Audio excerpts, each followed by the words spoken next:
Ladies, gentlemen, Ben, Anakin, Obi-Wan, Darth Vader, third sister fans. We are one episode away from the series finale of Obi-Wan Kenobi. This is episode 5, and people, Vader's a goat.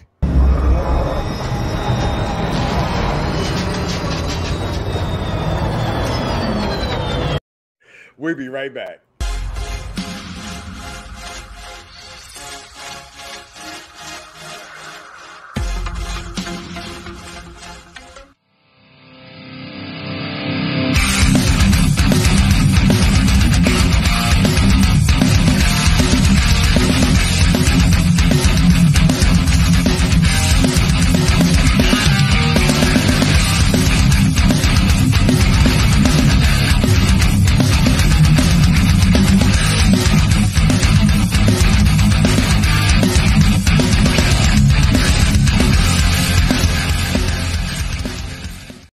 Episode 5. Five times we have seen Obi-Wan, Ben, whatever you want to call him, Kenobi. I'm giving it his name back, people. Welcome. I am the Tribal Chief of Staff, your host, Mike Knox, for this evening. And as always, I'm joined by Mr. Michael 2 to my left. From Anime Is Us. What's going on, Mike? You're the best? Okay, yes. Well, we'll figure that out tonight. All right. And down there, not your love below, but he's still here to tell you who's in charge. The executive consultant. Hey. Yeah, he jumped it.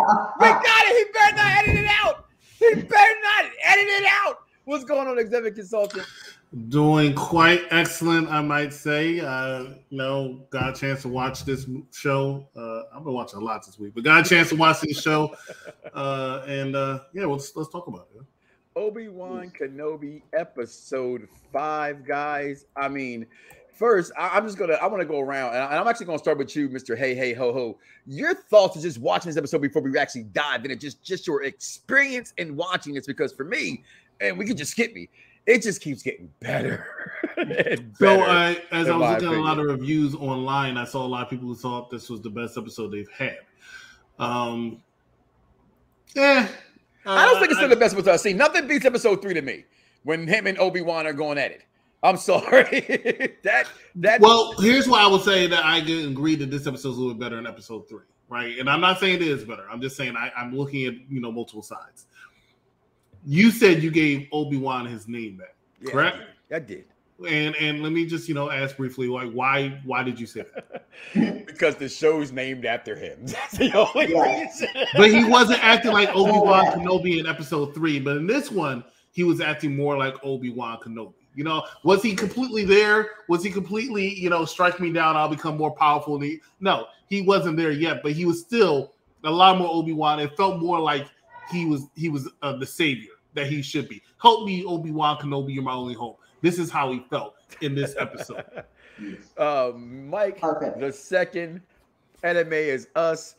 Just your opinion, not your opinion, just your feelings of watching this episode. Oh, it was so intense. I loved that it had so much more action than some of the past ones, other than episode 3. I think it had more action. Well, just as much action as episode 3, because the entire thing, aside from Leia going into vents and stuff, but aside from that, it's all perfect. I love it. Well, let's talk about that right there. My third favorite character on this program is Lil Leia. Okay. My first favorite right now is Darth Vader, because those who just know me in general, who have a chance to speak to me, and you're privileged enough to be a part of my world, I hated episode 3. I thought him becoming Darth Vader was the weakest thing to me. Like, let me get this right. So you kill all these children and all this stuff because you were insecure. That's how I took it. That was the advantage that I took from watching. And I'm like, dang, that's pretty weak. Okay, to do all these things because you're insecure. But that's the power of the dark side, right? It feeds on your insecurities. But we've never, in any form, got a chance to actually see why he was as bad as they say that he is. And we're watching that every week. Why is this show, like you asked me, second consultant, why did Ben get his name back? It shouldn't be called Obi-Wan Kenobi. It should be called Darth Vader's Revenge or Darth Vader's Pursuit. Anything but Obi-Wan, because this is truly Once the second he stepped on the screen, he has taken over every scene, even from Third Sister, who I think can do no wrong. And let's talk about that right there, if you will, guys. Episode 5 picks up where we left off before.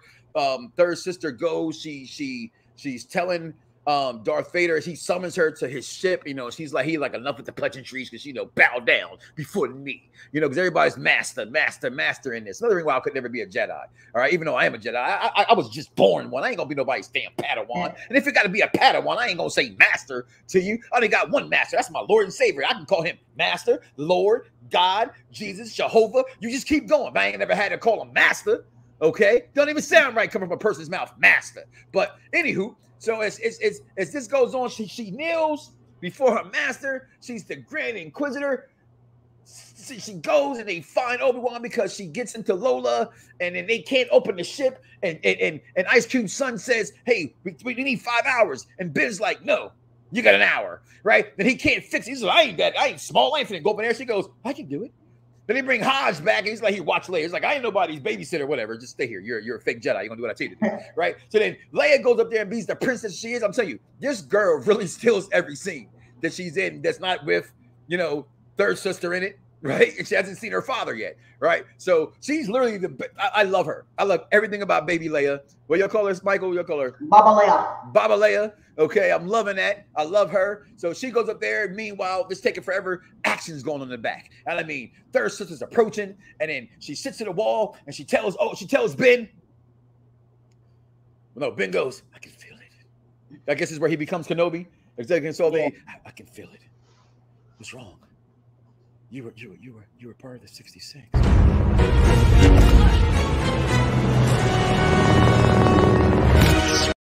Oh, before we get there though, right? Because he can feel the feelings, but no. And why? And this is a good point. I said this, episode 1?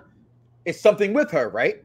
I said that. I said either she's good, right? Somehow I knew something was off with her, and lo and behold, she was one of the kids from the 66, the Order of 66 that gets murdered by Anakin and all and through that moment. So she had this revenge her whole life, just setting up for this moment to kill him. Duh. He's freaking Darth Vader. He felt it all along. Okay, so she goes in there, she does her thing, she explodes, boom, boom, boom. The way she puts the lightsaber through the door. First of all, no blaster can break this, but the lightsaber just goes through right away. It's like it was too easy, right? And for the whole time, I was thinking, yeah, you know, I got to come in with a complaint. But the whole time, I'm thinking, if you could have just did that this whole time, why are we blasting for the last hour, right? Because you sliced through that thing like butter with ease. Right, it's not like she did. She just like, hey, you don't know. Yeah, like, okay, almost kills Ben in the process. Yeah, I'm like, all right. Yeah, so this is all going on, right? And she gets in, she has this fight, and Ben talks to her. "Why would I help you? Why would I can do this by myself? I don't need no help." Well, you dummy. Truth be told, Ben used you. Obi-Wan used you. He set you up to die. This was all his plan. But maybe it wasn't. But anywho, she comes in. Darth Vader's like the GOAT. I'm sorry. If this doesn't make him the GOAT.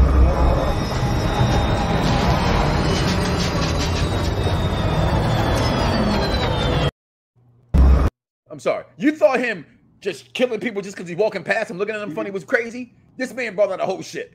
Okay? That's not the first time. Like, this man is insane. This episode was insane. And let's just say it right here. We lost her.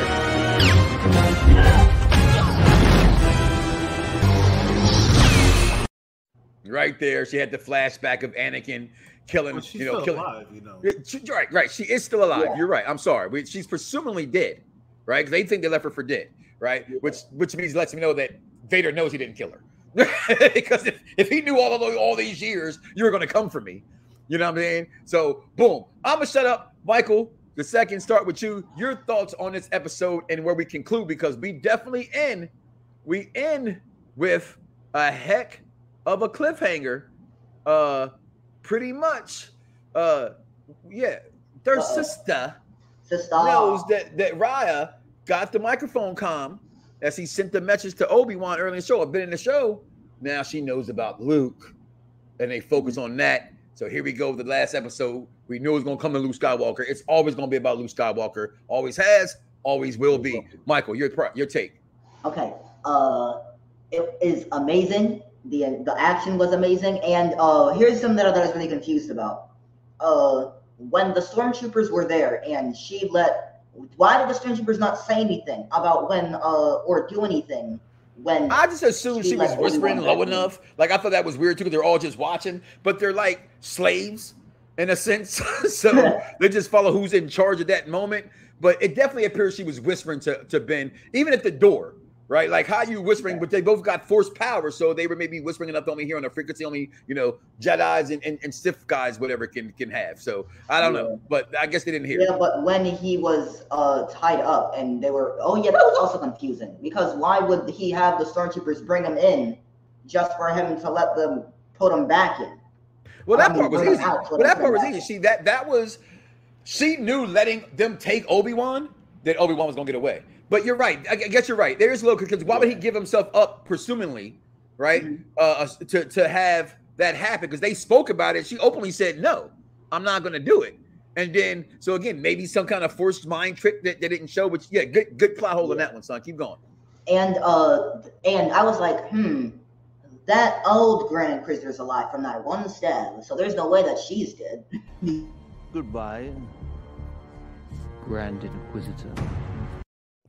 Yeah, he survived his, so she definitely survived hers, and that was amazing, because we all knew that she was going to survive. Well, I think Vader brought him back to life, because he said, like, clearly he, you're right, because he took it to the gut. Like, how you bring him back to life? Like, okay, you know what? It's like anything else. Logic. If Marvel, this is Disney, right? Which is, everything can be brought back to life if they want to. It's all about how it's written. Doesn't matter. That's why you will see Captain America and Tony Stark again in MCU Eventually, because they need them back, because they're the two biggest stars in that whole franchise.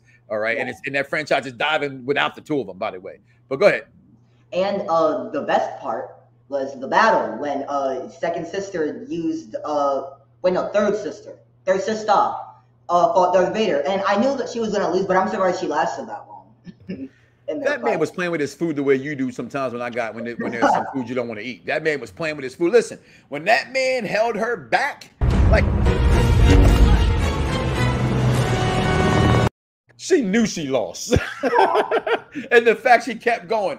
Executive consultant, my son found plot holes, so I know you found some too. Go ahead, speak on it. You played a scene that I want to talk about real quick.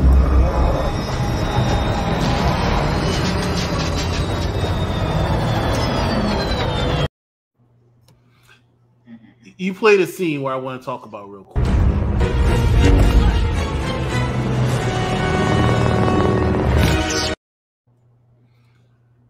You played a scene where I want to talk about real quick.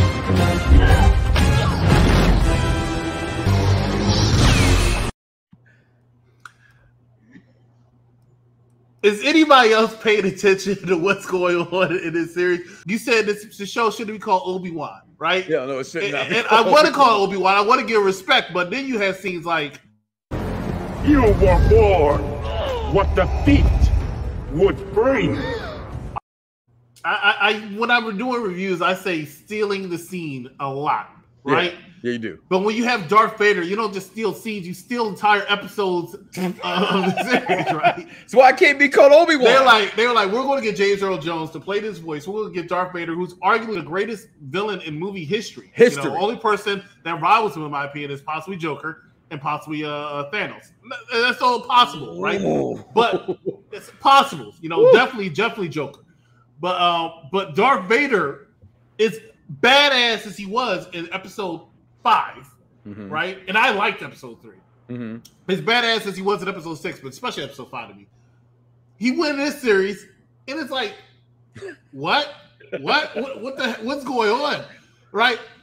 He came in, and I thought the ship was still going to get away. I thought they were just showing like he was strange. He was like, he's going to break it down. He's not Magneto, but he's going to get it down. No, he got it down. Not only did he get it down, he tore Sun Mother apart, right? With ease, like, I'm like, okay, Darth. Okay, high side no more, or wherever they said it, high ground no more, right? But then the other one gets away quickly, like it had Star Trek. Like he was tired from the scene. Right. But he could have been tired because 3 seconds later, here she comes. Yeah. Right? And when she's creeping up behind, like, oh my God, he knows that she's there. That's what I was thinking. Like you moving too slow, woman. You moving too slow. And the thing is, you fell for Obi-Wan's tricks. Yeah. Because you even said, how you know he's not going to see me. Newsflash, he saw you coming, right? And then he proceeds to play the biggest game I've ever seen somebody play. Like playing with his food. You were such a badass at all these other damn episodes you did. But he was treating you like he wasn't even fighting with the lightsaber. Yo, I'm sorry to interrupt you. At one point, thank you, Michael, the boy was doing karate force with her. He was, how you karateing her with the force to move her back? Like he was practicing. That's how bad it was. And it was barely practicing. Practice is when you saw the scene between Obi and Anakin earlier. Yeah. Anakin looking every bit of 60 going on 18. You're talking about Grow too aggressive, Anakin. Be mindful. Exactly. Good CGI for Obi, bad CGI for Anakin. Yeah, but anyway. he looked really old. Yeah, he looked old, right? But anyway, so she's literally being played with because he's just like, right? Then he takes the damn lightsaber, right? Or scepter, whatever you want to call it, pulls it apart. And I know y'all seen this, I don't care. Gives it to her. It's just like, Here. I'm frustrated they got away. Let's go, right? I'm gonna kick your ass some more. And then I'm not even going, now, what's that line from Bane? Then you have my permission to die? Because that's how he was looking at her at the end, like, now I knew who you were, young. No fear, that comes later. Yeah, exactly. And I was going to give him props anyway because I was like, as a manager, a position of power, all this other stuff. This man gave the baddest promotion line I've ever heard in my life. Neil, Grand Inquisitor. And that was it. All I said when I first saw it, kneel before Zod. Kneel before Zod.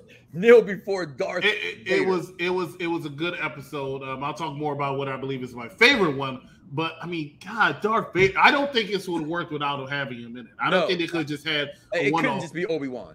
And I'm glad they actually. One thing I like about Star Wars Episode 3, I think it just set up everything for Star Wars Episode 4, 5, and 6 so well because they tied up a lot of I won't say loose ends. The story of Episode 3 was brilliant.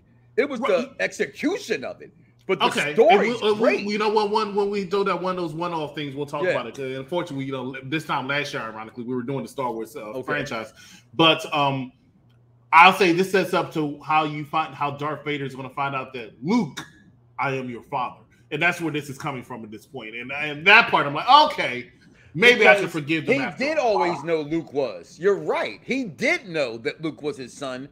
Again, this is why I tell people, and I wish he was here. I like to try maybe get him on for the last episode if he watch it. Shout out to Vic because he always uses, he uses certain phrases when we do unpopular entertainment. And if you look at this thing, like it's all a money grab. Right. And this is the greatest money grab in the existence of the free will, in my opinion, when it comes to entertainment is Star Wars. There are no bigger fans. There's everybody got a crazed universe, but Star Wars is insane. Them and Star Trek 1 and 1A, however you want to put 1 or 1A, but arguably the greatest villain. And to me, it's not even arguably. I think he's the greatest villain. And he's bigger than Jason. He's bigger than Freddy. He's bigger than Thanos even touched this man's lightsaber stick. Okay, but with that being said, we're gonna take our break. We're gonna come back, give our thumbs up, thumbs down. That's you already know what they are, but they are. What we got coming up, Executive Consultant? The world is a hungry place, a dangerous place. When I was a kid, there was a place, a dark place. They closed it down and let it rot. But the things that lived there,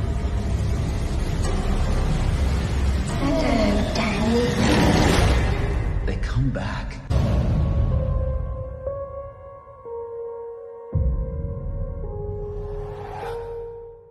In the beginning, Shrek met Donkey. Then he met Fiona. Then he met the parents. And Puss in Boots. Now, This kingdom needs a new king. With soft and bouncy hair. It's Shrek the Third. Never fear, Donkey's here. With more villain, more romance. I gotta go. More danger. Everybody stay calm. We're all gonna die. Avast, cookie. DreamWorks Shrek the Third.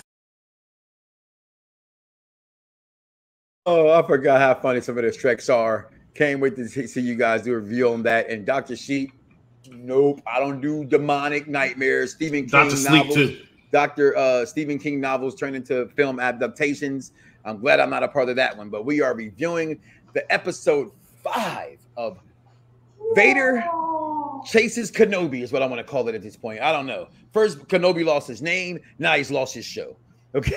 As far as I'm concerned, this is all Darth Vader. Michael II, your final thoughts and your thumbs up or thumbs down for this episode. Well, you already know what I'm going to choose. Whoa. Easy. I like it just as much as I like it as much as the last one, and I like it as much as episode 3.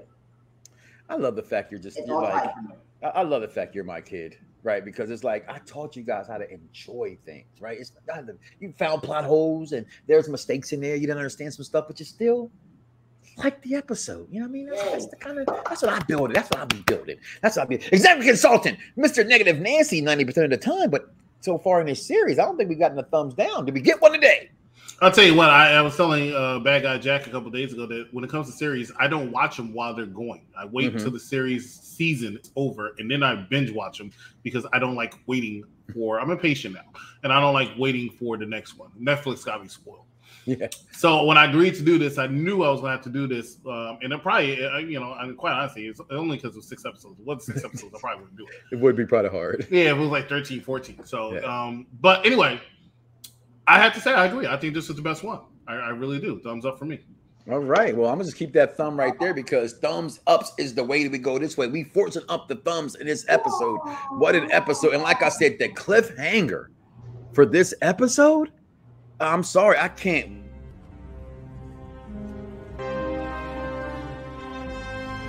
All finding out, seeing the message from Reva coming in about, hey, you know, that's where they're going. They're on their way there to find Luke. And when he finds that out, I mean, we know where the story goes from this. This is to me what's brilliant about entertainment. And that's what I was going to say about wishing Vic was here. Every time is my generation, right? Because my father turned me on. I turned my son and my family on to it. Here we are again, 40 plus years later, still talking about Star Wars. You know what I mean? And it just goes on, and you can always rewrite the story. And because you know, I don't know if he was smart enough to do this on purpose, but he gave us the later books before the earlier books, but however it was put together with the middle books, and now you get into the prequels because the world now asks for prequels and things like that. And there's so much of the story still that can be told, even after these 6 episodes.